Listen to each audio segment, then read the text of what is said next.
Okay. Hello, Facebook. Yes, we are live. There we go. Perfect. Keep on second. Good morning, everyone. We just sorry. Well, I had to put everything in order. Okay. Good morning, everyone. Thank you for joining us today. We just had a little late start today. We were setting up at different locations, and then we figured we had to set up here instead. So we got a little backtrack because of that. So thank you for your patience. Thank you for being present here today as we finish setting up. We're just hooking up our electronics to make sure our battery does not die during the session today, and all those wonderful things that come along with technology. So thank you. And again, today is day 3 of our course. Hold on, my husband's making a lot of noise like always. Okay, so today is day 3 of our course. And if you missed day 2 and 1, you could watch them on our Facebook page, the Healers Roundtable. The link is on the meetup group. If you look at the discussion page, the link is there. If you don't have Facebook, we will be providing the YouTube link once we download them and put them in YouTube. I will be providing the YouTube link so that way you could watch them afterwards. But yes, feel free to join in on our Facebook page to watch the replays. Okay. And yes, good morning. Thank you for the good mornings. I'm reading the chats right now. So today we are discussing balancing. And so we'll do a quick review soon. I just want to introduce myself. My name is Rebecca and my husband, JB Atkins, and we're holistic wellness consultants, also known as the Muscle Whisperer, which that entails is usually whatever training we got, whatever modality, we'll bring it into a session and you have the muscles kind of tell their story of why it's stiff, achy, or discomforting when we work on our clients. And if you have any questions, feel free to message us at jbr@dualdragons.com or visit our website or text or call that number you see on the screen. So just to reiterate, together we are Dual Dragons. And the reason we are known as the Muscle Whisperers is because we actually do talk to the muscle. We get all the information. Why physically is it hurting? Emotionally, what emotional triggers are there? What mental triggers are behind why the muscle is reacting the way it is? And so I just want to make sure everyone can hear us, correct? Yeah. Okay.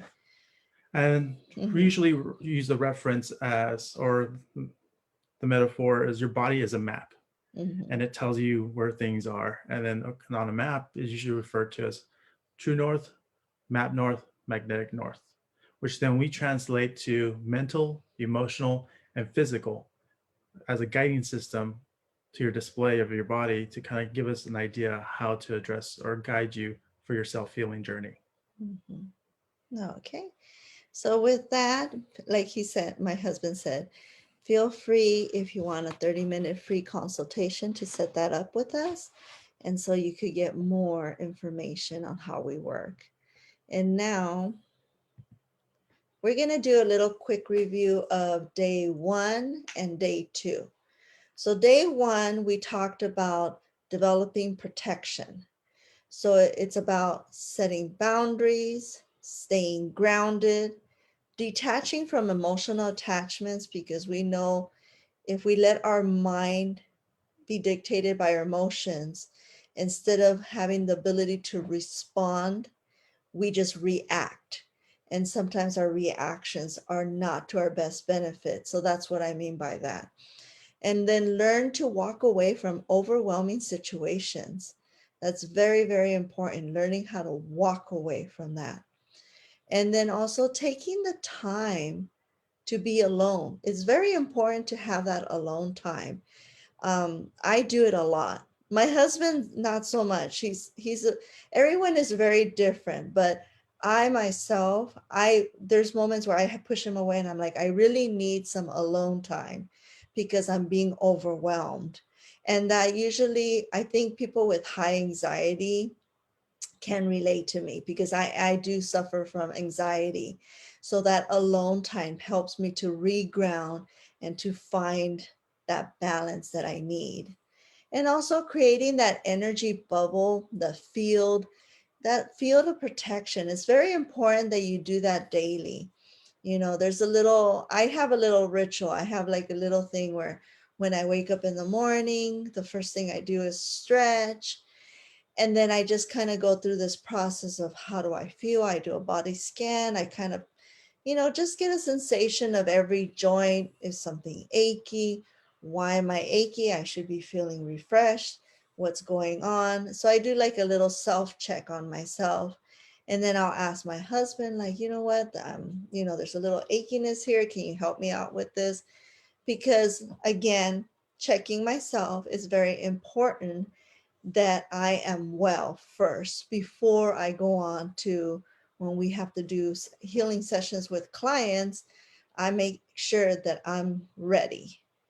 Definitely. And boundaries or setting boundaries is completely different than putting up walls. Mm-hmm. Even though the terminology could be almost interchangeable, boundaries, at least the way I perceive and the way we kind of share, is the value. Like if you have a value, you need a certain space or time alone, or certain say behavior. Some people are disrespectful because they're crossing that boundary.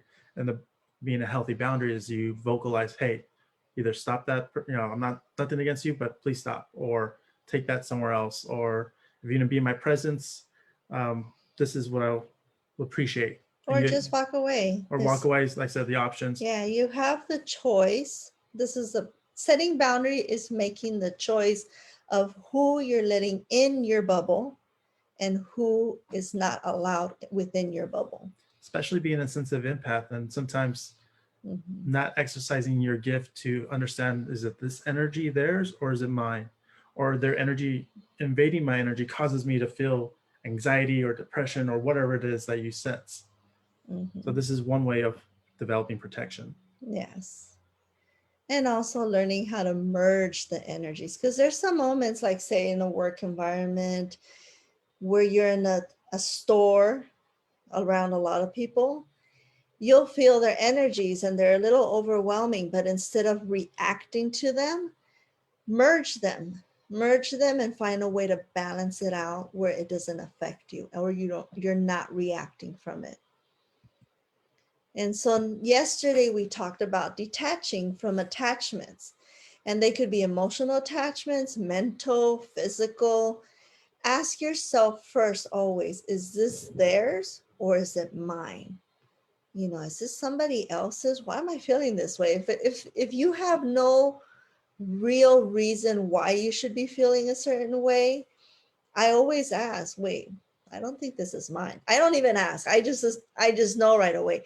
I know myself well enough that if there's a certain emotion or feeling that's not normally mine, I'll be like, wait, where is this coming from? And I'll kind of like scan the room or kind of scan my surrounding and see where it's possibly coming from. And one of the tools we use is return to sender with consciousness attached. So hopefully they'll get awareness that they have to deal with something mentally, emotionally, or physically to address, which obviously their energy as they attach to you could Mm-hmm. cause that weird sensation that's not yours. Yes. And this is where staying present and being aware comes handy. Always stay present and be aware. It's so easy for us to get distracted, to get to fall into that rabbit hole and assume it's all yours and oh my god, I'm having an anxiety attack and I'm overwhelmed, and then you spiral downwards. And so you need to stay present and be aware of your feelings, and find a way to comfort. Think of it in this way, this analogy. When we see a child or a parent or a friend in distress, the first thing we do is find a way to comfort them. But when we have that same emotional or anxiety or whatever's happening to us, we don't tend to comfort ourselves. We tend to let ourselves spiral downwards. So it's very important to be present and find a way to comfort yourself and give yourself that balance, because you deserve it. We all deserve it, just like others deserve to feel that. And for an example, the other day we went for dinner, and again, my wife's been working at it more effectively than I have. So when we went to this restaurant, we sat down, I just felt like lopsided and like this vortex causing me spinning. And usually when I feel that, if it's me, I just kind of remember to ground myself, connect to earth, connect to my higher self, and I'm well. But I could not get out of that funk. It was almost like I was stuck in a whirlpool of this energy until she, she grabbed my hand, she kind of talked me through it, and Mm-hmm. then I was able to enjoy the rest of the evening with less. Again, it's just because we're sharing our wisdom doesn't mean we're always masters of what we share. We just been practicing You more, practice it every day. apply it every day as a lifestyle. So Mm-hmm. we'll be sharing a lot of tools as we go through this session today to hopefully help you understand to continue to detach or this next step. Okay. And so deal with it at the moment. It's very important to find a way to deal with it at the moment, whether you're making a choice to walk away, whether you're making the choice to confront it, whether you're making the choice to take some time alone. It's very important that you deal with it at the moment. And then also be aware of what you give and receive. But, like I said, when I wake up in the morning, I do a self check. You know, how's my body feeling? How am I feeling emotionally? How am I feeling mentally? I do a check on myself, because that's what I'm going to give throughout the day, whoever comes in contact with me. So I always make sure to give 100% of myself. And even if I'm having not such a good day, guess what? I'm going to take that day off. And it doesn't matter, people say, how can you do that? And I'm like, because that's very important. Self-health, self-awareness is very important.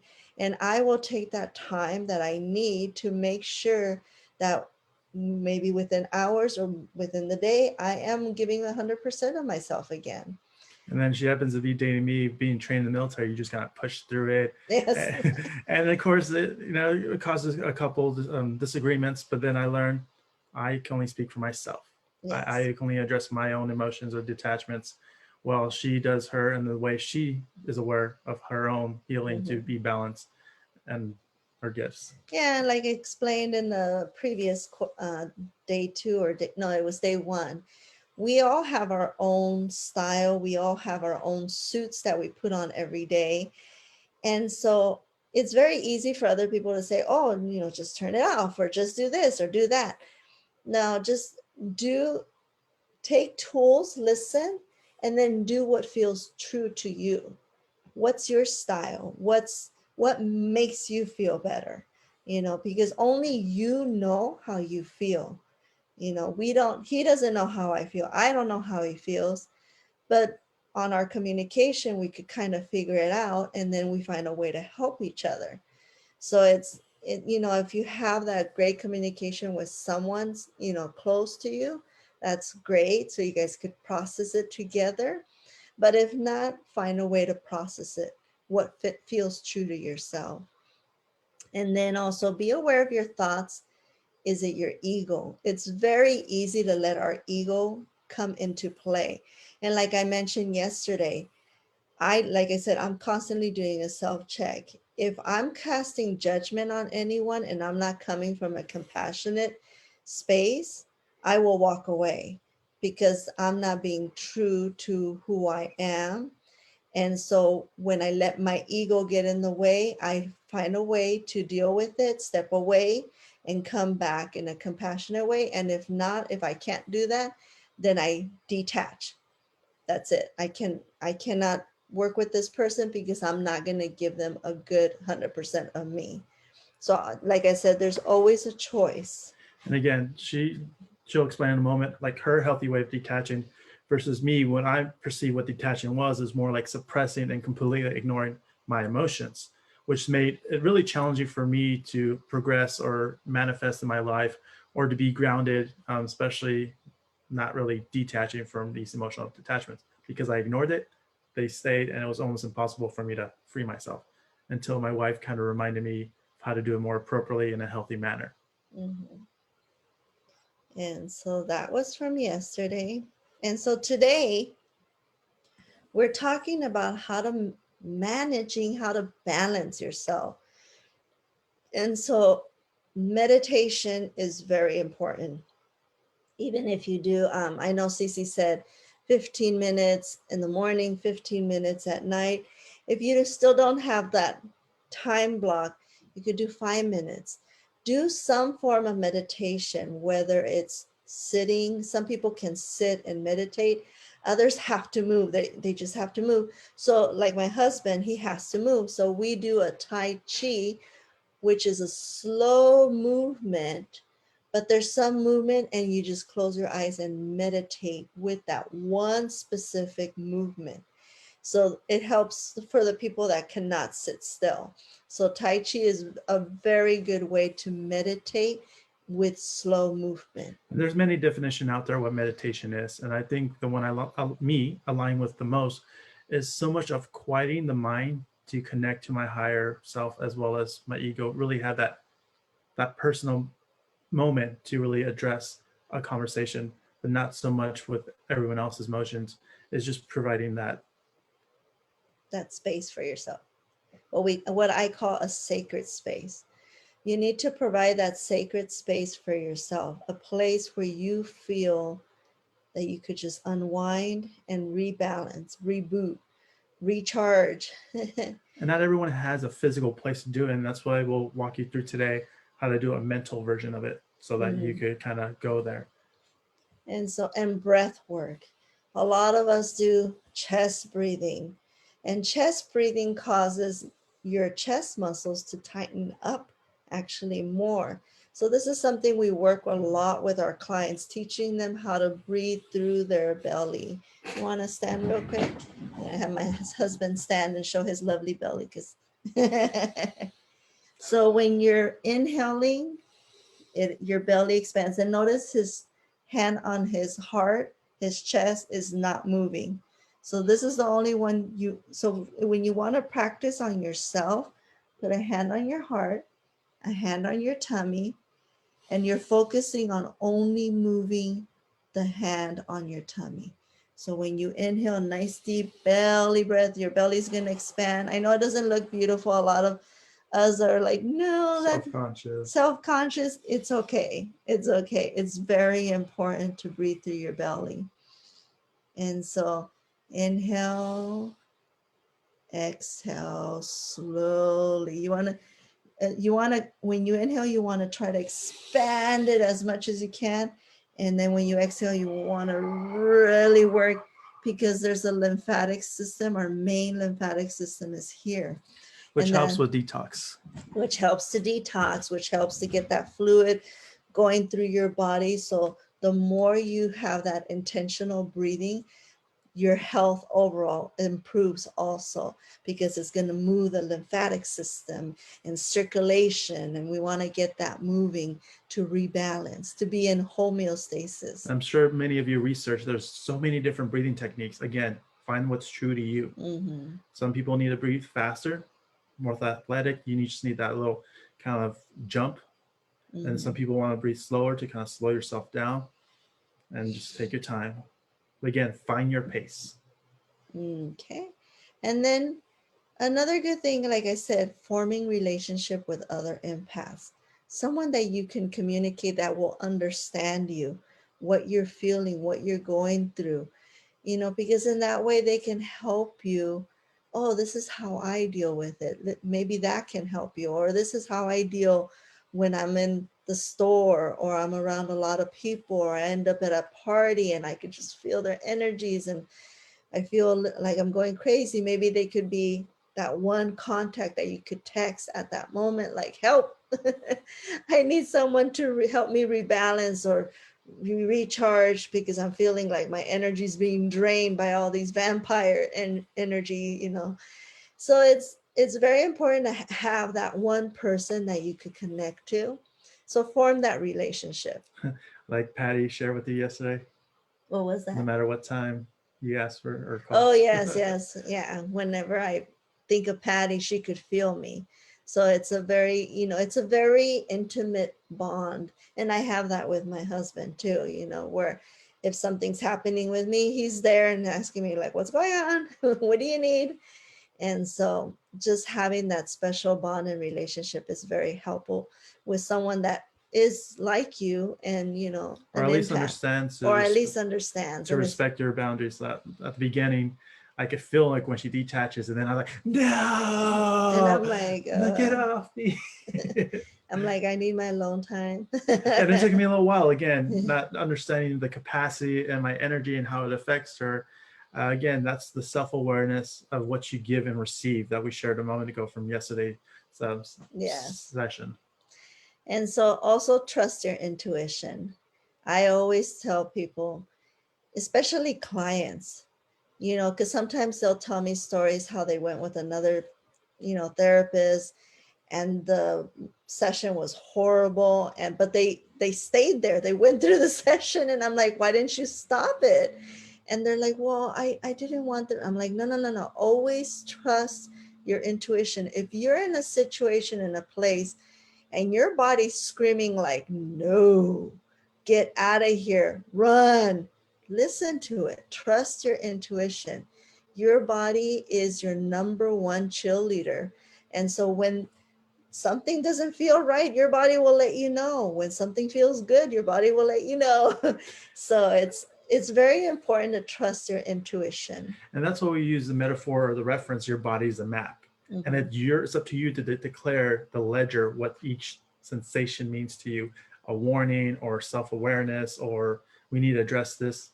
So that's the purpose of trusting your intuition and exercising that. Yes, correct.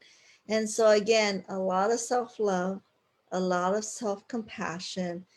Be compassionate to yourself. It's so easy for us to be so judgmental. Oh, I should be able to handle this. What's wrong with me? Oh, I'm useless. I'm helpless. No, no, no, no. Self-love. I just need some time. I'm not feeling 100% today. I need to pamper myself. I need to do something to help me feel better. Give yourself that self love. Like I said, it's so easy for us to do it to others. When someone's feeling in distress, we're there. We're there and trying to find a way to make them feel better. Why you need to do the same to yourself. And like I said, we're not perfect. Every once in a while, we'll find an old wound or mental, emotional that's kind of trapped in our body. And then we got to a point where we don't go into that rabbit hole anymore. It was like, whoa, whoa, okay, what is it that I need to remove? And how do I put in that self love? And what is self love at that moment? It could be breathing, it could be meditating, it could be eating, it could be going for a walk, it could be a phone call with a close one. Self love is what you believe is true to you. And it helps you come from within, not so much, oh, because I talked to so and so, I feel love. No, I feel love. And I want to share that love with this person I want to talk to, or this animal, or this activity. Pets are really great. If you have a cat, a dog, their love is so unconditional. So if you have a pet, you're very lucky because they really help you rebalance. And they could feel that when you're not well. And they're there, they're present, they come up to you like almost like, what's wrong? I'm here.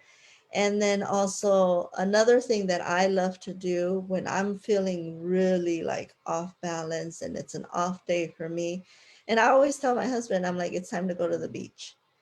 That's my sacred space. I have to go to the water. I have to walk out, in the water at the shore of the beach and just unwind and rebalance and recharge and reboot and just kind of connect to my water element.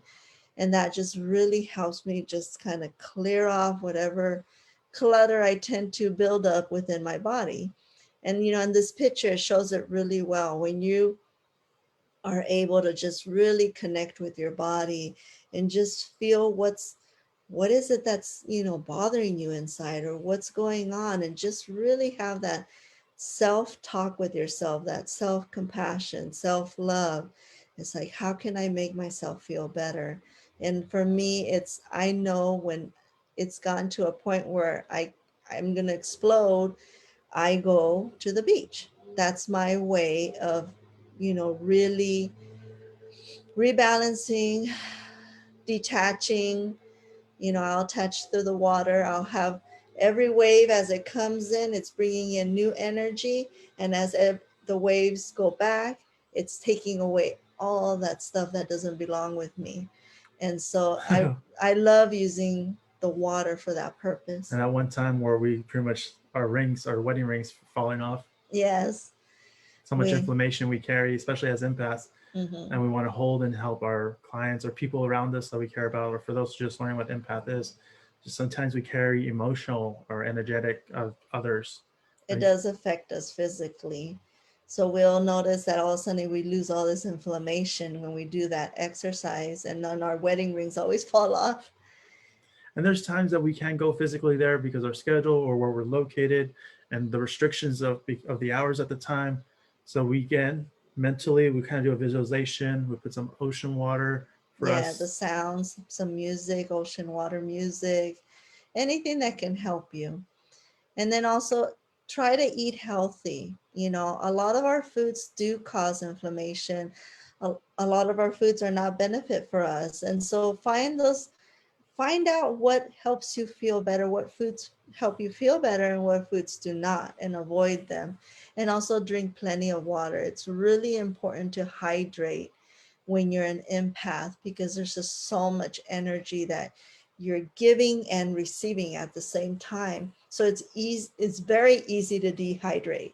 And again, we're just sharing our experience. So we're not saying this is lay of the land, but recently we've been reacting not too well with most meats. So we've been eating more of a say like veggie, fruit, and okay, pasta, bread, and we're moving towards a cleaner eating. And with Mm-hmm. many discussions with other healers, they said eventually what helped them is now they're in a place where they're just eating what's considered whole foods, just fresh fruits and veggies. And again, that's what's worked for them. We're just kind of following our own guides. We take the Yeah, information they share, and we're recognizing as we are intuitively trusting what to eat or what not to eat. yeah. So we're not like depriving ourselves from some delicious meal like a say Mediterranean or any that's kind of oily, or say like I love Italian. hamburgers. If Yeah. I love hamburgers, but that doesn't mean I'm just going to keep eating hamburgers if it doesn't make me feel well when I eat it. So I pay attention to that. So lately I've been eating more veggie burgers, which I found a certain one that I really enjoy. And it's like, oh, okay, but I love hamburgers. So like we're saying, we're not saying stop eating things that you don't enjoy, but finding a healthy alternative, or find the way, which one really helps you feel better. Or light for Or us. light, Our yes. sensations of light. It's not like, oh, why did I eat that kind of Yeah, feel. I don't like that feeling when people say, "Oh my god, I ate too much. I can't even walk or breathe." That's not a good sign. That means you made your body really heavy, and how are you going to function after that? So it's when you feel those sensations, trust your body. It's telling you like that wasn't a good idea. Maybe we need to find an alternative. So, and then the last thing, very important, and this is the hardest one, let go. Let go. It's the hardest one. When that Disney movie Frozen came out and then she started singing that song, let it go, let it go. I was all like, that's perfect. That's my new mantra song. One of our guests share eat foods for me are extremely important, and For also me. water. Yes. I feel less balanced when I'm not around water, and I'm in Arizona, so it's dry. So if I don't drink water, I don't feel good. Yes, very important. Like I said, your body will let you know what exactly you need. And trust your intuition. Just trust it. Because there will be other people that say, "Oh no, you need to eat this or you should be eating this." Trust your body. Your body knows exactly what it needs, There, nutrition wise. and there's been a few document movie series that we've watched, and they all have a similar message. Just the way we're brought up, just the way say marketing is they want us to continuously consume. And so say in your room, like there's things that are there just because you bought into, I need to have that because either my friend got it or the celebrity got it or they said it will look beautiful, but does it really add value to your life? Yes. And again, we're not saying be a nomad or be a minimalist and have barely the essentials. Just have what adds value to your life. Yes. What adds value to your life? What adds that feeling of like, this brings me joy. This brings me happiness. This makes me feel good, you know? So really pay attention to what's around you. And that's a good way to let go. If you walk in your bedroom or a room in your house and it does not feel good in that room, let go of stuff. Find what's causing that and get rid of it, you know? Maybe it's an item that does add value to your life, but it kind of gives you wake up. But do you want that energy there, or do you want it to be probably in your workout room or your living room where it's you want the energy to be more alive? Or your bedroom, you want something more relaxed and mellow. It could be the color of the walls, it could be a painting, whatever it is. So that's what we're referring to about finding balance. Maybe things got to be moved around and letting go The things things that, that don't serve you or bring value to you. yeah. Okay. So with that, I'm gonna stop share Change over speaker and view. open up, yes. No, but gallery view. Gallery view, please. Um, yes, gallery view.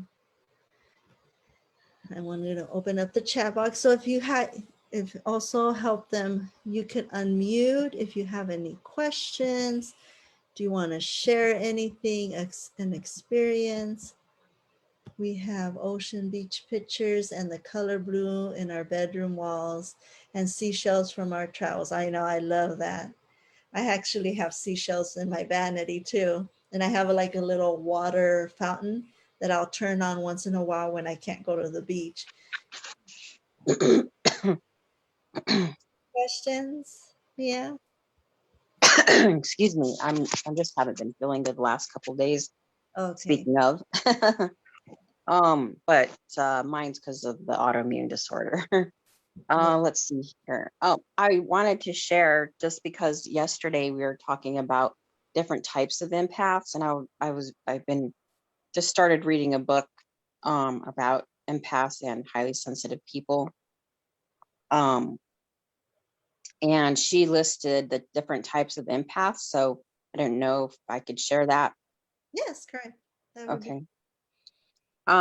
Well, let's see, there's 10. So I just want you to be prepared. And I don't know if I'm saying these right, but geomancy or yeah, I think that's it. They have the ability to feel the earth's energy. So I think you're one. Yes. When you're on certain land in certain places, you can feel the energy. And when a natural disaster is about to take place, regardless of what's happening, they get headaches. I can see earthquakes coming. Yeah, It's I remember. weirdest thing, like it almost looks like the Matrix. You know how in the Matrix the walls start moving and warping? Yes. That's what I see. I'll see all of a sudden my wall of my house come close to me and I'm like, wait, what's going on? And then that's when I know there's an earthquake coming. It's the weird thing, but I could see them coming. Right, and that's what her practicing, especially at those times where were you taking medication and checking with your body, is this the medication or is this the intuition, the gift of, okay, something's coming? And it's practicing really recognizing what's yours and then what's something else.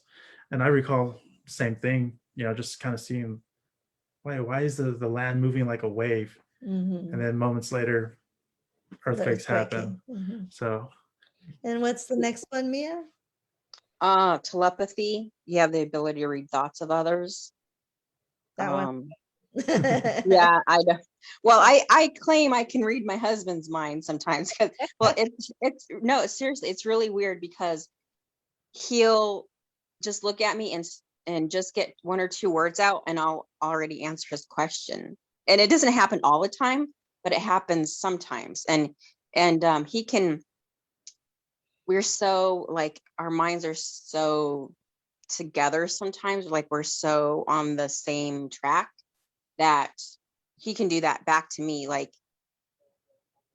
and then we can, it's really weird because he was asking me to recall a certain memory and he's like, do you remember? I'm like, yeah, that, that one thing that I can't remember what it was now, but it just happened a few weeks ago. I don't know if you guys do that or not, but I Yeah, mean, we do that as a couple. It's much more common because mhm, you're constantly energetically connected no matter mhm, what. And so, mhm. yeah, there's moments where like he'll know something's up with me. I don't have to say anything. And I'll know when something's up with him, if he's detached or he's going down that rabbit hole. And I'll be like, really? You're going to go down that rabbit hole? Yeah, it's just and we're Scorpios, Mm, so we respond to a lot of things the same. Like we both love being around water. We feel more balanced when we're around water. We're water signs. yes. So anyway, it feels really, really special, and we feel connected most of the time, Mhm. unless I'm in a mood. Unless you need your alone time like me. Exactly. Okay, then there's psych let's see, psychometry. They Mm, have the ability to receive energy from impressions, places, photographs, or objects. mm. Anybody like that you know? That's where I could feel. I think for me it Depends. depends. Like when we're driving in the freeway, I could feel when there's a car with road rage coming up. I Hmm. they haven't passed yet, but I could feel it, and he'll see me all of a sudden clinch up, and I'm like, because I could feel that energy just coming from behind me, and woof. And so, and he'll look at me weird at first, like, what are you doing? And it's until he sees that car pass by, he knows it's because I was feeling that energy. So yeah, when you're in places, whatever your surrounding is, I've learned to kind of really try to figure out a way to let that energy merge more better than to let it hit me, like, make me react that way. And So, similar, I've probably trained myself because of the military and other life events where rather than like reacting or like she was like, oh, it freaks her out. It's like, okay, I need to move over just a little bit.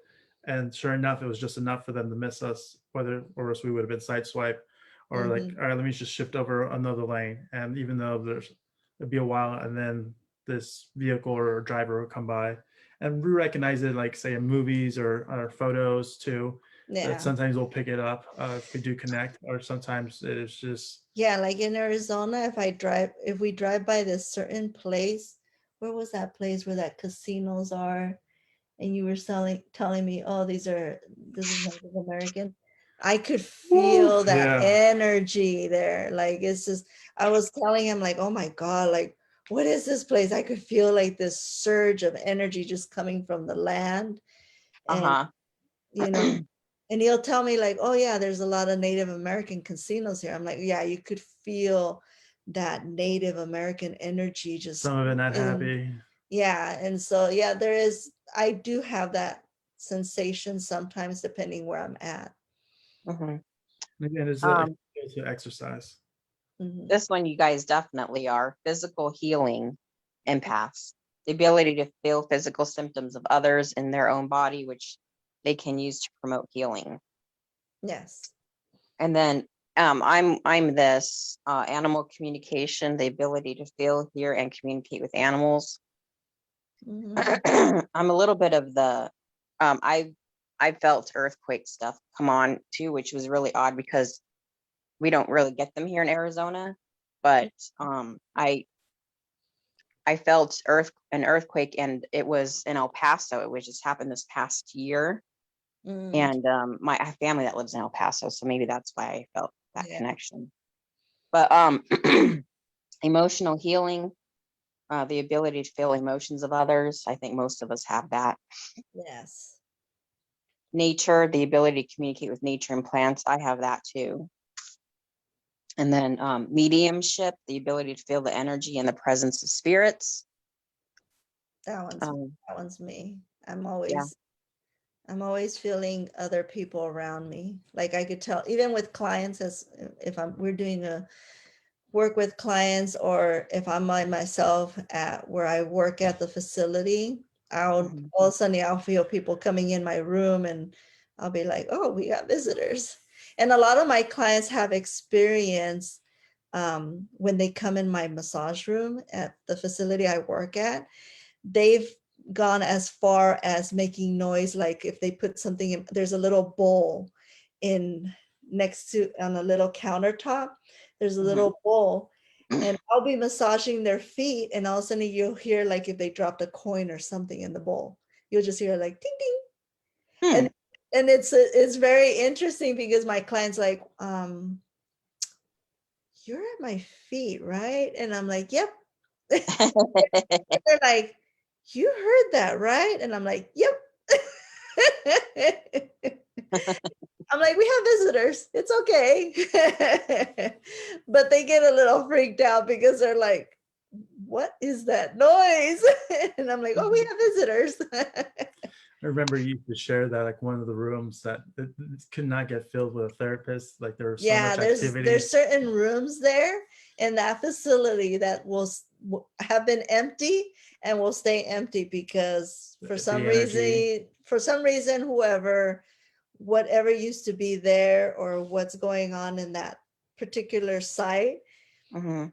it just does not let anyone work in that room. And if someone starts working in that room, it's like they're gone within the week. They're Mm. gone. It's the weirdest thing. Yes. Yeah, I've been able to feel spirits since I was a little girl. Luckily, for the most part, it hasn't been too often, Mhm. but I in this house that we're in, I've been able to feel spirits a few times. And what's even more strange is that, well, I mean, I believe animals are empaths, natural empaths too. But I not only did I feel the spirit, but my dog started barking up at the ceiling that same night. Mhm. And the chain on the ceiling fans, Yes. that started moving, and there was no reason for it to be moving. So yeah, she confirmed what I was feeling. Yeah. She's done it a few times too. I feel it in the house, but um, and then there's two more left. Knowing or claircognizance, the Yeah. ability to know what has been done in any given situation, that is often coupled with a feeling of calm and peace in the midst of a crisis. Mhm. So I guess it's like things, but you're still in that calm, like you have a calmness, I guess, Mhm. over it. Um, and then precognition, the ability to feel when something significant is about to take place. This is often an unexplainable feeling of doom or dread. Yeah. Yeah, I felt that too. Yeah, that I felt prior to 9/11, like I mentioned in the Yeah. yesterday, where I was having all these dreams and premonitions. I rarely dream, first of all. And when I Mhm. do dream, it's because I know I'm getting a message or something important I need to take from that. And so yeah, I remember like 2 weeks before 9/11, I was actually dreaming flames and fire and a plane and just some destruction, and I kept waking up like, what is going on? And in my family, my mom's side of the family, there's a lot of empaths as myself.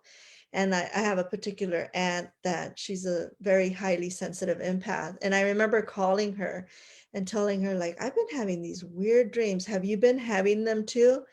And she was like, yes, what have you been dreaming? And so we would collaborate. And she told me, she goes, oh, there's something coming. There's something very big coming that's going to really affect a lot of us. Mhm. So we knew something was coming, but exactly what, no, we didn't know until it happened. And the minute I remember it clear as day. I remember going in the shower because I would always wake up at 6 a.m. to get ready I was a preschool teacher assistant at the time. And I remember getting up, and the first thing I do is turn on, at that time, the first thing I did was turn on the TV to Channel 5 News. And Mhm. So then I would jump in the shower, and I remember just walking out of the shower and just seeing this building on fire. And I'm like thinking like, what's going on? And then all of a sudden seeing that second plane hit it. I didn't see, well, nobody saw the first one, but most of us saw the second one, how it hit the building.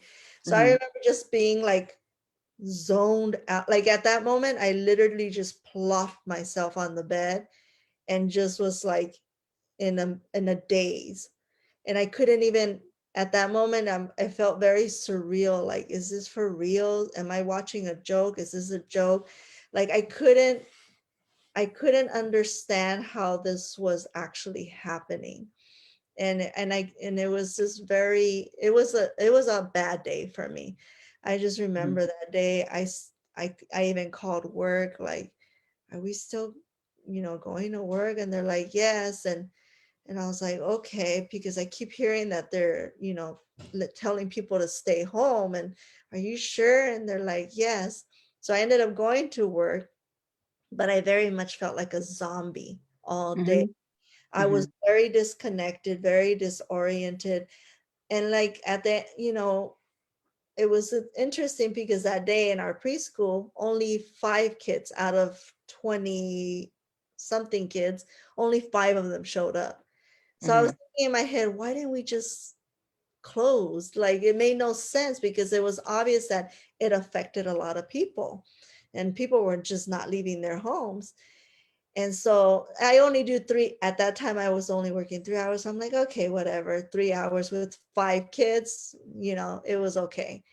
And then, but because it gave me time to like walk away at moments just to have some alone time when we had them busy doing some activity or they were playing out in the playground. And then after that, I had some classes at Santa Ana College. I had one class in particular that day. And I remember calling from work, are we still having class? And the teacher's like, yes. And again, only 3 of us showed up out of the whole class. And so then I thought like, at that moment, I'm like, I should have just trusted my intuition and just stayed home because it's obvious that nobody was functioning that day. And I was one of those. I was just not functioning. And I just remember telling the teacher, like, I don't feel good. I'm going home. And the teacher's all like, but we do have class. I'm like, I understand that, but I do not feel good. Believe me. I went to work and I'm here, but I'm not functioning anymore. I cannot function. And so I walked out of class and went home and I crashed. Having conversations with other people about that time, kind of reminiscing, like whether it was the soldiers when I was in the military, recognizing other empaths, like, yeah, some of them, they were down for a day or two, or just like they didn't even know about the news because they're, out in the mountains or whatnot, but they just energetically or emotionally was attached to someone in that area for that event that really just, Yeah. they disappeared for a moment and just kind of disconnect. So it's kind of interesting how other empaths respond to their gifts, and whether it's one of them that you mentioned or others that we don't have a title or word to explain what it is, but they just are very sensitive. Can we discuss, unless somebody else has a question, because I don't want to take the whole time. No one, let me see. Anyone has a question or can we continue? You could also put it in the chat box. And then also, let me check Facebook. I don't Someone see. mentioned my legs holding me back. Can you expand on that if you're still with us? Yeah, if you're still with us, can you expand? What do you mean by my leg is holding me back? Okay. So yes, Mia, continue. I just wanted to talk about ego because, that gets mentioned a lot. And there's some people that may not understand what the ego is. Can you kind of explain some of the traits of how do we know if it's ego? The best way for me is, like I said, I do a self-check constantly. And the minute I feel that little voice like, oh, they don't know what they're talking about, you know best, or you, like this, almost like this little attitude self of me, that's very judgmental and very harsh and criticizing and, oh, you know better than this, or this person doesn't know what they're talking about. That's when I know it's my ego. I'm like, I don't know everything too. Like, why this critic? And it's really interesting because I've learned to kind of like detach at the same time from my ego. So when I hear that little voice next to me, kind of like, what, nagging, I'm all like, okay, check yourself, ego, step back. It's like, no, we don't know everything. No, I'm not casting judgment. We don't know what this person has been through. I don't know. I need to see how I can help this person. And if I'm not the person for them, then I'll get that check. So that's how I describe ego. It's almost like I'm this light being and it's that little dark side. Or it could be the cocky one. And for me, ego, that's what ego represents for me. And for me, it's somewhat similar. But mine, as I evolved, learning from other healers and just kind of come to my truth. Ego for me is like my traumatic side that live, my what they call the lower side, your lower self versus your higher self, my yin and yang. You cannot have one without the other, the dark and light. So me, my ego will be, say, the dark side or the traumatic side with experience that we're holding on to the baggage. And I've learned to kind of communicate with it as a person. Look, yes, you have opinions, but if you're gonna voice it and like with judgment stuff, that means we got some healing to do, and let's sit down and deal with it. Or I'm occupied right now. That's not going to be helping. Yeah. We're going to get to it, but don't suppress it anymore. Again, like I mentioned before, for those who haven't been in our other series, I, for the longest time, would build walls, not boundaries, walls, and suppress my emotions to not feel them at all. Whether it's just to make sure I'm on track with the military, to make sure I stay alive in our missions, or when we go out the wire. But to me, that's what my ego is. Yes, there is a psychology's definition what ego. That's for that particular industry and how they address it to kind of recognize it. But for me, on my spiritual holistic path, my ego is all my traumatic past life as my dark side or my lower side, and then my truer self or my higher self. And that's creates me physically, this person you see before you, JB. And then depending who I'm leaning towards or listening to more, will create the life I've been manifesting. Yeah. And what do you think about ego, Mia? What do you think? I think I have a combination of both of you. I think I can definitely, when my ego comes out, I can feel myself being judgmental and critical, especially to my husband, very critical voice, and then also going along with JB's ego is I also have a dark past, and that's my lower self, and that's when I when I start to regress to the past behaviors or the past thoughts, that's when that part of the ego comes out too. So Yes. So yeah, I just wanted to, for the people that don't really understand ego or how they could recognize it, I wanted just to, bring that subject up and maybe, give some ideas of what those traits might look like, so they know when the ego is out of balance. Mm-hmm. And you'll feel a little off too. I've noticed that when my ego comes in, it's like I feel almost like disoriented. Like, wait, what? Wait, no, what? What? It's like, what's going on here? Why am I having these weird thoughts coming in my brain? And again, that's her body, and her map for me is completely different. For me, I just kind of, it's almost like a weird, not say weight, but almost like the outside in, not so much from my inside, not from my heart or my inner body.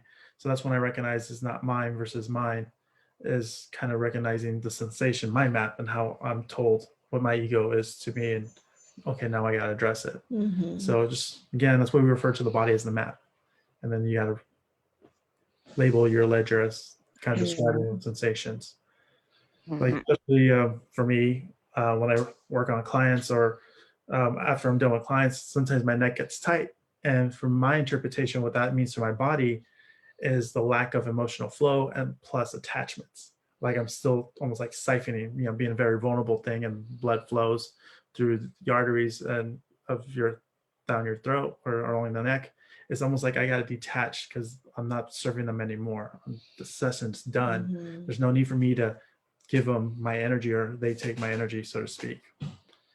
And then once I do the process of detaching those attachments emotionally, Mm-hmm. the neck loosens up, there's less pain, I'm more myself and more balanced. And again, constant body scans, constant meditations, applying what we share with you until we discover another modality that helps us at another level. So Yeah. when we're out of balance, our ego will show up more, Mm-hmm. probably. Yeah. Yes.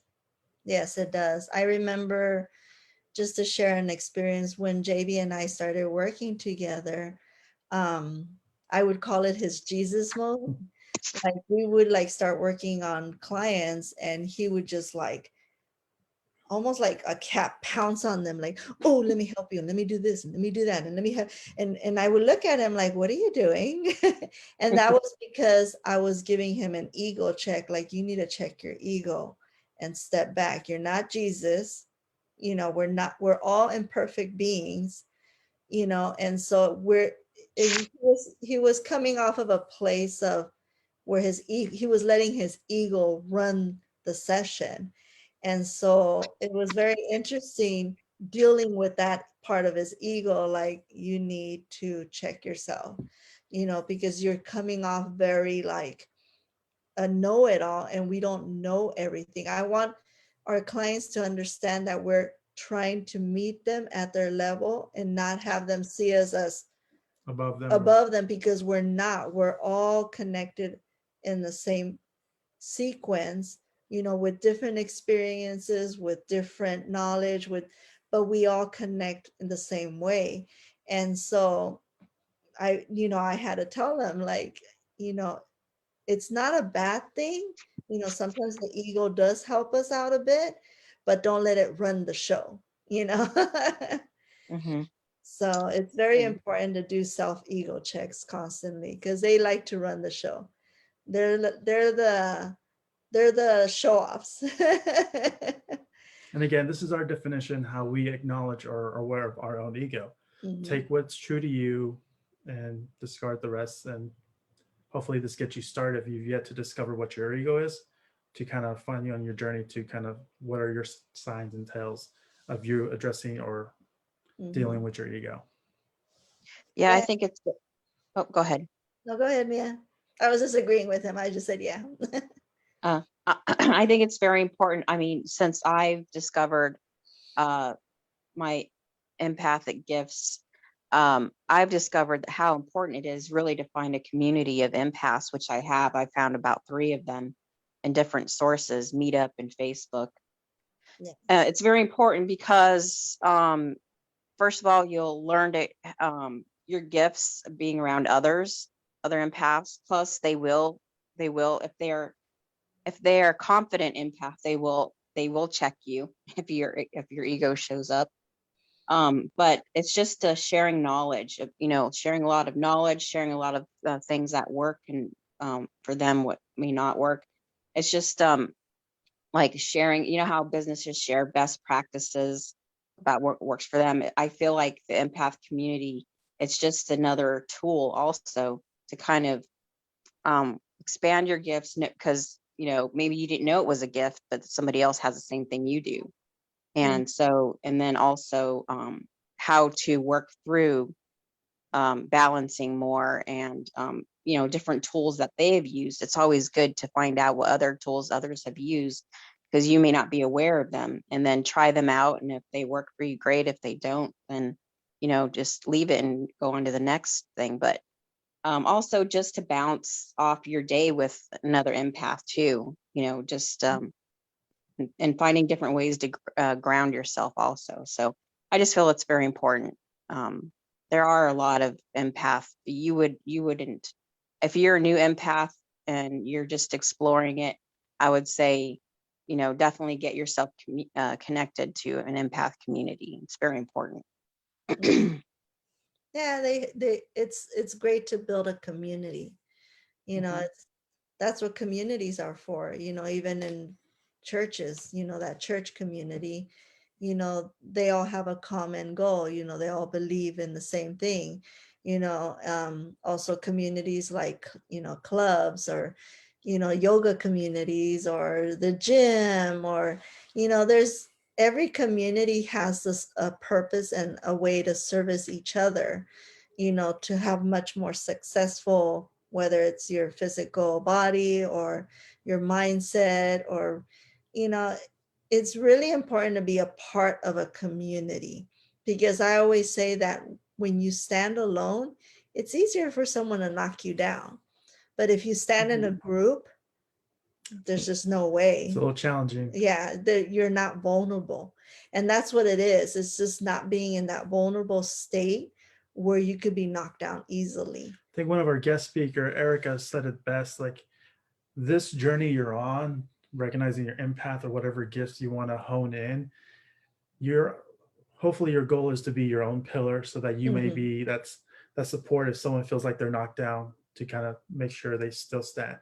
And that's the importance and one of the founding Hmm. values of the Healer Roundtable, for those who are not part of the Facebook group, is to bring healers together to share their healing art, so that they can self-heal using these different tools, different modalities, because they affect everyone differently, to stand their own, so that they can continue serving their own community, whether that community is just your household, whether it's just a few friends, whether it's the gym club or the yoga club or your hiking club or whatever club or community you develop. The Hmm. idea is to kind of recognize your own energy, like when we go to the Become, gym. be the pillar to help that other person that does not feel as a pillar, to help them develop themselves as becoming a pillar also.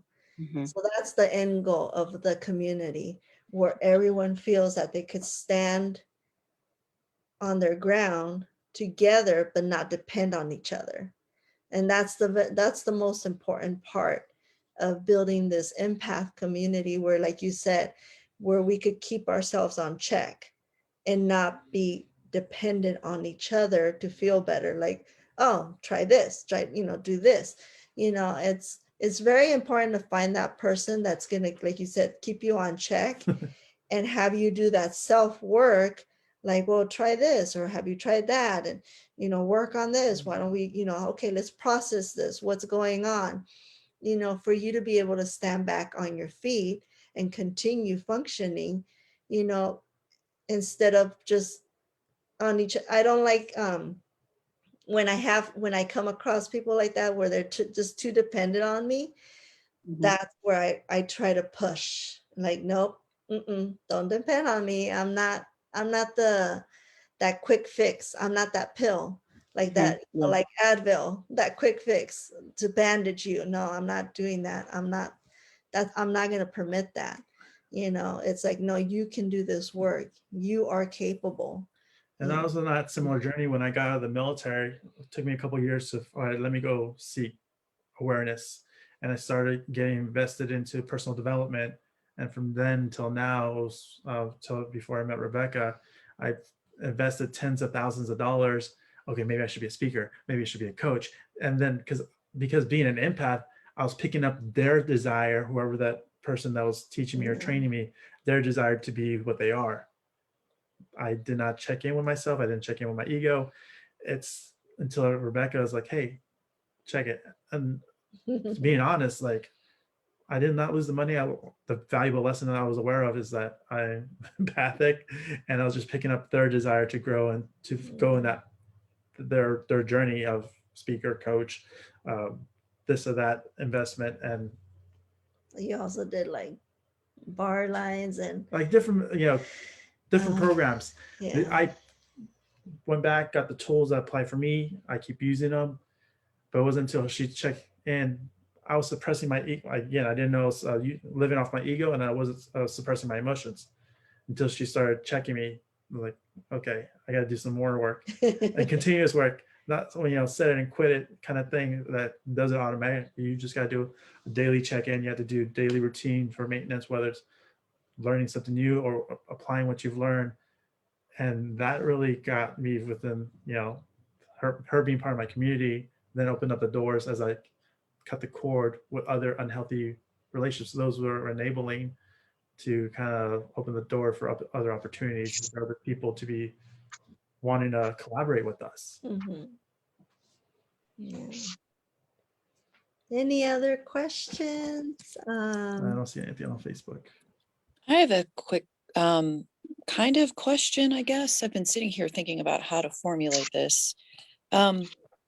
I am new to healing a specific type of abuse, and I'm noticing that while I have developed some tools to help me when I'm out in the world and I encounter this very specific type of, it's essentially a maladaptive coping mechanism, but it's kind of everywhere out in society. And because I experienced it as very intense abuse that wreaked a lot of havoc on my life, it's really triggering for me. So I have developed some tools to help me, but one of the things I'm up against is I do unfortunately live with chronic pain from an injury and it's getting worse as I get older, as that does often with people. And so in those moments when I have to be out in public and I'm in having some sort of pain, my ability to tap into and use those tools is essentially non-existent. So I find that I revert back to my old way, which was making myself small. Like I'm essentially trying to energetically say to the people, I'm not a threat, don't attack me, everything's fine. And it's not like they're like physically attacking me, but it's just sort of an energetic way that people can be kind of bullying and mean. And so my default is to be small. And I'm trying to find a way to work with that in those moments, because I'm in pain so much that I don't want to accidentally just go back to that old way of dealing with it, because trying to get out of those old patterns is such an energetic effort for me. I guess the point is I don't want to just give up on trying to heal from this, because it's such an effort in the days when I don't have my shields up. Yes. So from what I'm understanding, it's almost like you're walking this fine line. Yeah, that's how it feels. Yep. And it's you could either go one way or the other very easily. Yep, exactly. And on the days when I'm not having physical pain, it's a lot easier to stay with that new energy and those new ways of dealing with it. But because I am in pain a lot, that's that fine line where it would be easy just to tip back over into those the old ways weren't working for me. I was essentially a doormat for people. Some people, whether they're conscious of it or not, they pick up on that energy. So then they push even harder. Like, oh, I can get whatever I want out of this person because they have no boundaries and I can just do whatever. And that clearly wasn't working, especially after a lifetime of that. So I'm actually really concerned. I can't go back to that old way, but I haven't been able to practice enough the new way to feel confident in it in every situation. Okay. So let's do an exercise with everyone. We've done this exercise with Mia and has been very successful. And I'm going to teach you this little exercise that you can do on yourself. It's called the body scan. So what we're going to do now is just, if you're sitting or in a comfortable space, just kind of everyone relax. We're going to do some belly breathing. So take 3 deep breaths.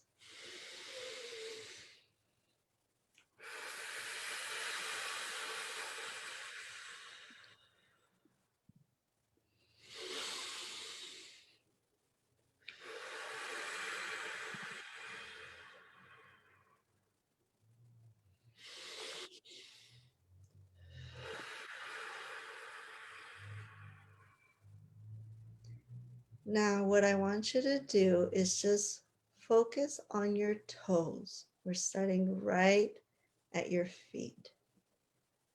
Focus on your toes. Move them a bit. How do they feel? Are they tight? Heavy? Can you move them? Can you not move them? Just kind of get a sensation of just your toes. That's it. Just focus on your toes. Notice the more you move them, kind of like moving a little bit better each time, just by focusing on your toes only. Just kind of feel the energy there. Play with it.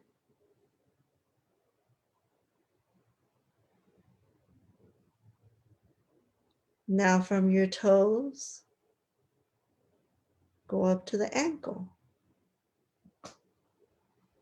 Do some movements with your foot and your maybe like push on your toes, like if you had a heel on. Play with the ankle, turn it. Maybe you'll hear some little popping. Your joints, we're moving our joints. Just get a sensation. Do your feet feel light? Do they feel heavy? Is there any aches or pains in that area? Tightness? Just kind of do a little mental check. And now what I want you to do is just kind of focus on that energy, just in that spot on your feet. Just imagine this like energy ball just forming at your feet as you're moving it. Or imagine like your feet at the ocean water. You're just kind of stepping in there, nice cold water, soothing at the feet because it's nice and cold. And it kind of helps with the inflammation if there's any. And notice how the more you're just focusing on that area, how all of a sudden it's just starting to move a little bit better, much more freer.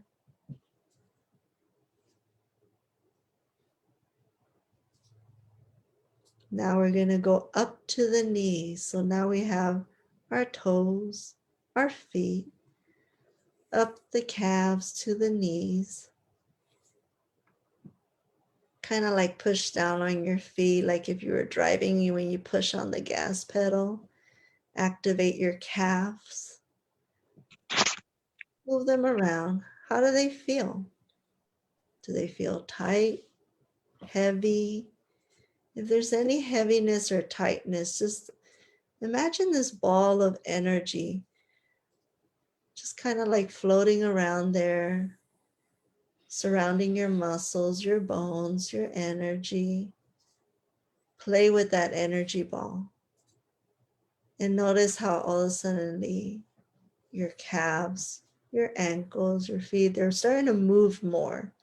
They're starting to feel lighter. They're starting to be more flexible. Now, we're going to go up to the hip area. So if you're sitting, kind of like imagine there's a ball in your hip area and you're kind of like turning circular on your hip. Almost like if you're doing belly dancing on the chair. You're just moving your hip in a circular format. Notice if there's anything tight in that area, if there's any pains or aches. Is it moving freely? Is there stiffness? Now imagine this ball of energy just kind of like orbiting around your pelvis, your hip bone. Now, this ball of energy, since we're at our root chakra, is going to be red. So dance around with this beautiful red color in that area. This is beautiful root chakra. It's bright red. Just play with that color. Focus on that color in that area. Just let it circulate. Let that energy merge within your body. Feel the heat of it. Feel it's almost like the earth is giving it this beautiful heat from the core. Because this is what keeps us grounded. Our root chakra is our grounding chakra. Now, we're going to go right below our belly button is our sacral chakra, which is orange. Now imagine this ball of energy right around our lower abdominal area, just kind of circulating there, this beautiful orange color. This is circulating there. This one is in charge of our emotions. How do you feel? Am I feeling good? Am I feeling small? When you're having those moments where you feel that way, tap into your sacral chakra. Put your hands in your belly, right below your belly button, and give that self-assurance that you are enough. You are important. I'm alive because of you, because of my emotions, because of who I am. I am enough. I am important. I have the right to feel good. I deserve it. I was born into this world for a reason. I'm here for a purpose. And I'm okay. Now we're going to go up to the stomach area, which is right where your rib cage begins. Right below the sternum is our stomach area. And there we have our yellow chakra, our solar plexus. And that one's our ego, how we view ourselves, our confidence. So I want you to imagine this beautiful yellow chakra, this energy ball just kind of circling in that area. We're going to check on our self-awareness now. What is your ego saying? Is it talking to you right now? How is your stomach feeling? Just kind of feel that energy ball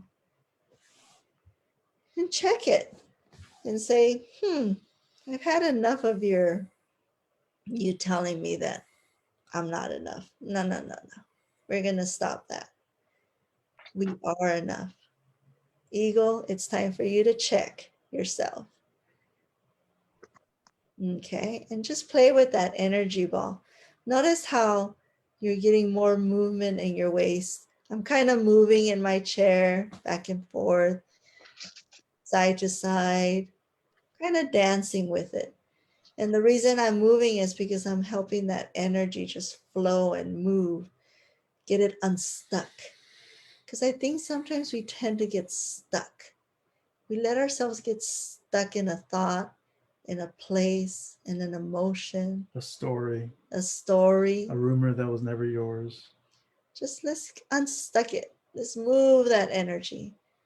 So now we have this beautiful red, orange, and yellow just dancing around in that area. And now we're going to go up to our heart chakra. And I want you to place both hands right at your heart. And just feel your heartbeat. And imagine this beautiful emerald green color just circulating in that area. Feel the warmth. Our heart chakra not only connects us down to earth, but is also connected to our higher source, our higher self. Let's give it some love, some self-love, some compassion. And just sit there and breathe. Imagine this beautiful emerald color just circulating that energy ball right at your heart. Feel your hands as they get warmer in that area. It may feel uncomfortable if you're not used to this, and that's okay. It's okay.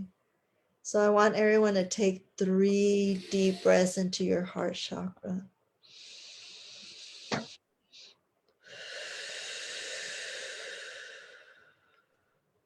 As you inhale, bring in that color. As you exhale, push out, let go what doesn't belong there.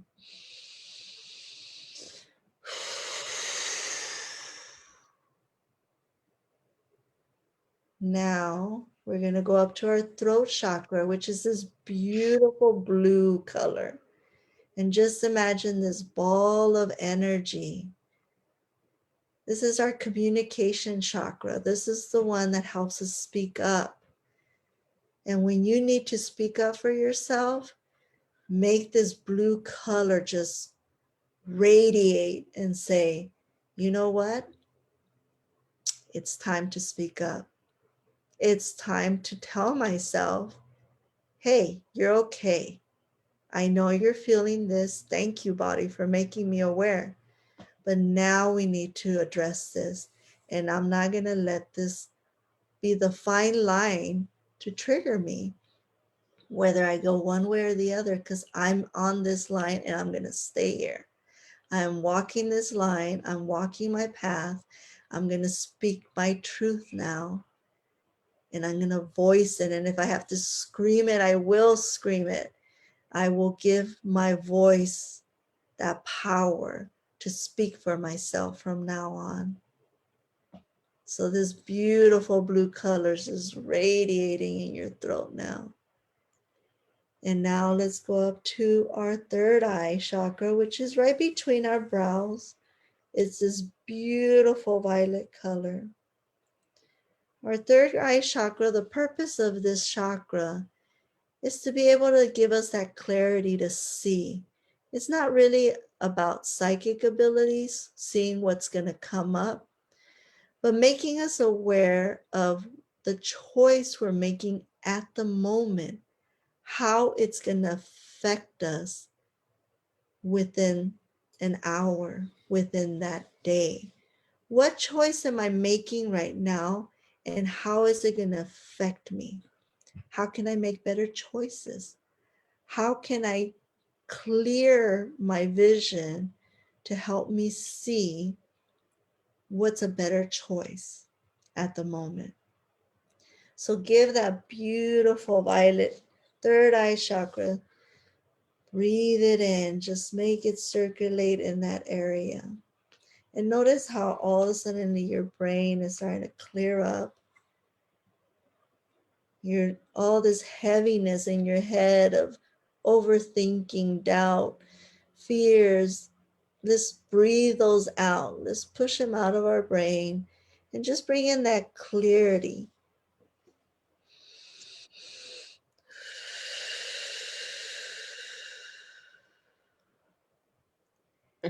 We're going to go up to our crown chakra. Our crown chakra is what helps us connected to our higher self. And just imagine like this tornado, this white colored tornado just going up to the heavens, and it's connecting it to our higher self. And remember, it's very important to keep this in balance. So now let's go back down to our root chakra. Imagine your legs just becoming roots of a tree and just going deep into the soil and deep to the earth and deep to our core and keeping us warm while this staying connected to our crown chakra, which is much more of a cool air that's connecting us to our higher self, our higher source. And just see how that energy is just flowing from earth to sky, from earth to sky. And just feel, you could feel it now. You'll feel like this cooling effect going through your body, almost like if someone turned on the AC and you could just feel this beautiful breeze just going through your body now. And again, this is our truth. We sense when we tap into the universe more of a cooling energy. When we tap into earth is more of a hot energy, and vice versa. So discover your sensations and your truth. As someone mentioned, yes, a rumor that is never yours. And I'm going to speak my truth now. Yes, that. So many times, because we're empaths, we pick up other people's stories, their energies, their thoughts, their emotions, and we assume it's ours. And that's why we keep reminding, whether you do this body scan, whether you do your version of self-checking, mentally, emotionally, physically, is it yours? And if it's yours, you could do the work. And you hear it's yours and you're doing the work and nothing's changing, it's most likely your ego trying to, yes, it's ours. We need to possess this and we need to address this now. You might have to use a different tool or a different approach to return it to whoever it belongs to. And then you do the work that really is meant for you to do for your journey of self-healing so that you can be balanced and really leverage the empathic ability you have or exploring to enjoy your life the way you choose to live it. Yes. So now the question, how do you feel now? I feel completely different than, so I was just thinking about how I felt before I hit unmute the first time to try to get across what this is that I'm experiencing.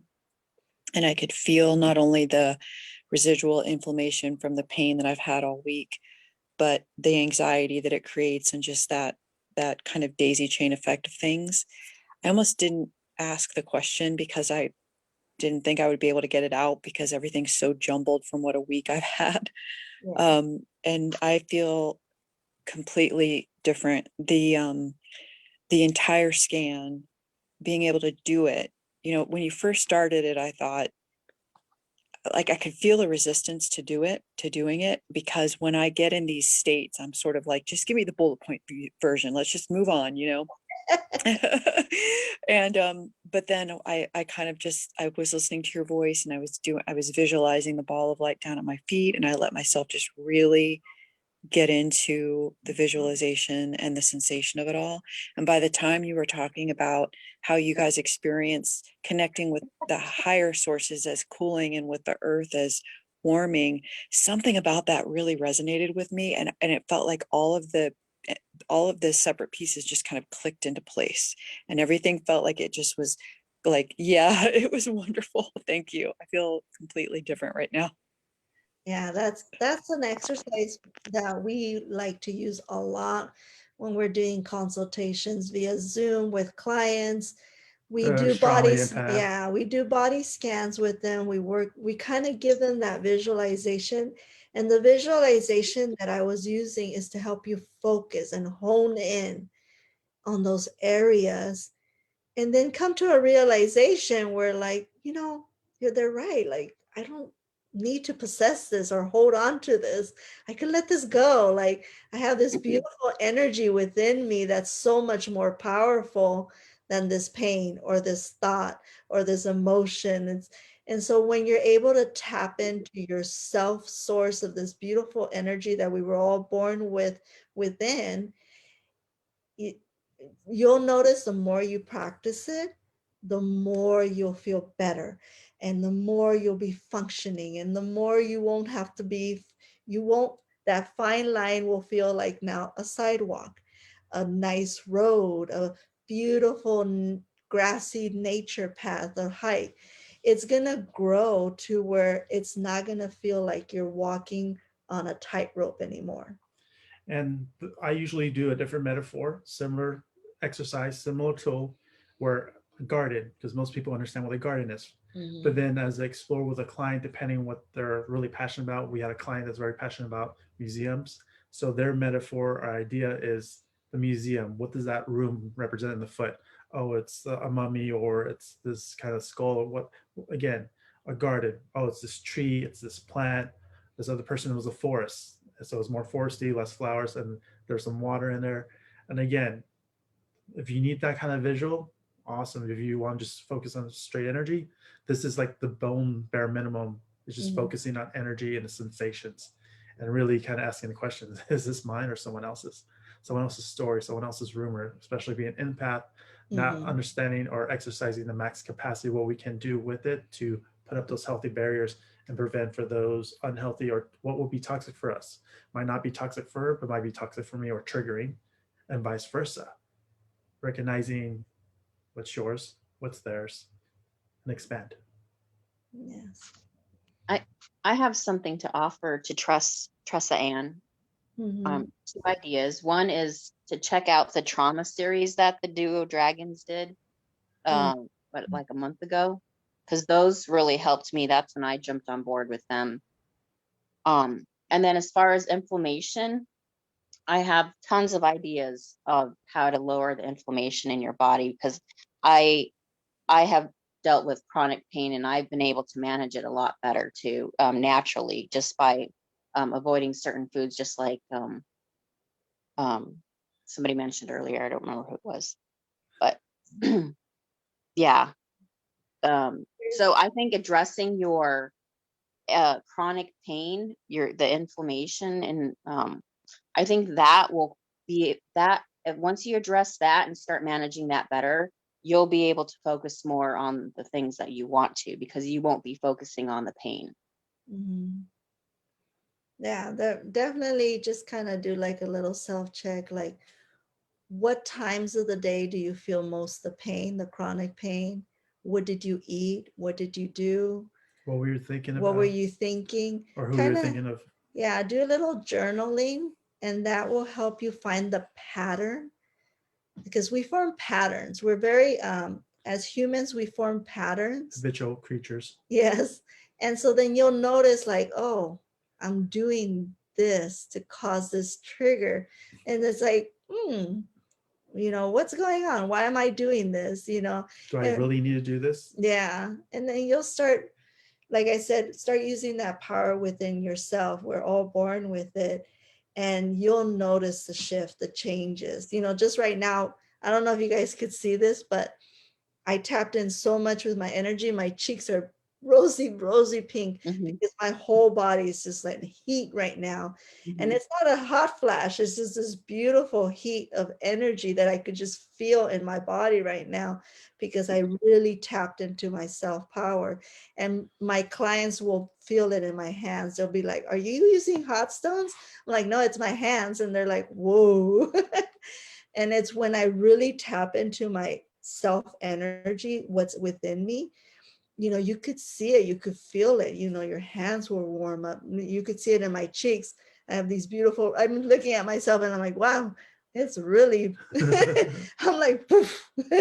And we've had clients do the similar exercises along with other tools Mhm. where they look younger because they let go of the stress of someone else's energy that they were carrying, and it was on their face, it was on their body, Mhm. along, or they got taller, they're more Yes. erected, they were like more glowing. It's just phenomenal when you continue to practice this, Yeah. and really stand your ground as an empath and figure out how to leverage it for your journey and what you choose to live your life.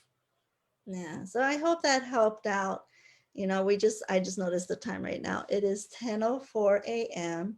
It's come to the end, but make sure to tune in tomorrow, because tomorrow we'll be actually doing many exercises. We're going to do the body scan again.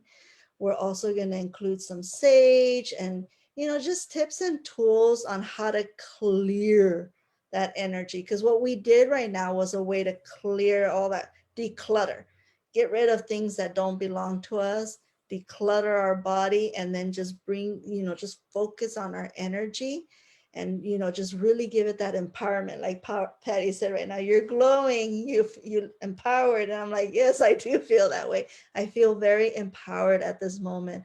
I feel great. And and that's our whole mission and purpose for JB and I, just to help everyone to just really tap into your energy source and gain back that power, because we all have it within ourselves. We are capable. We are all capable of self-healing, and that's very powerful. We were born with a immune system to help us to fight off everything. So right now, especially during COVID, I want to really teach our clients to really tap into this source, and gain, Trusting your, trust your intuition, and also trust your immune system, because it's there for you. You can heal from everything. it's not so much confidence in yourself as more the certainty in yourself. Mm-hmm. The difference between confidence and certainty, at least from my perspective, certainty is almost like a knowing. Not Mm-hmm. so much I have this knowledge knowing. No, it's like the higher self knowing. I know what my body's capable of. I know how it reacts to certain foods. I know how it reacts to certain exercise. I know how it works or doesn't work with certain tools. Same Mm-hmm. thing I said, try to get Rebecca to say go walking around with me, but then that's not her. But that's for me to meditate and really clear my mind with some, some kind of music to really clear myself. With her, she could sit down and really tune out the world. She could detach healthily so that she could focus on herself. Find what's true for you. Yeah. So I just want to say thank you to everyone. Thank you. I hope you gained something from today. And again, if you missed any of day 1 or day 2 or day 3, make sure to watch the replays. They're located on our Facebook page under the guides tab, or like these that are just presently on this week, they will be on our page. And then later on, we will be downloading these and adding them to a YouTube link. So if anyone does not have Facebook, you could get access to them through our YouTube links. And a friendly reminder, if you have our contact information, please reach out to us so that we could offer you a free 30-minute consultation so that we could kind of give you some other tools that are specific for you. Okay. Thank you, everyone. Thank you. We're going to be logging on Facebook Live. And I just want to say thank you for all the participants that are present here today. Thank you. Thank you, Tressa, for trusting us to help you and servicing you today. And I hope that this will be the beginning of building a better path for you to walk on. Thank you, Mia, for the guidance and I information. know. Thank you for all that you shared today. And thank you, Katina Rose, for your presence. Exactly. And those who join us on Facebook too, that I don't see. Yes, we have Caroline, Patty, let's see, Sebastian, Shannon. Thank you. Thank you.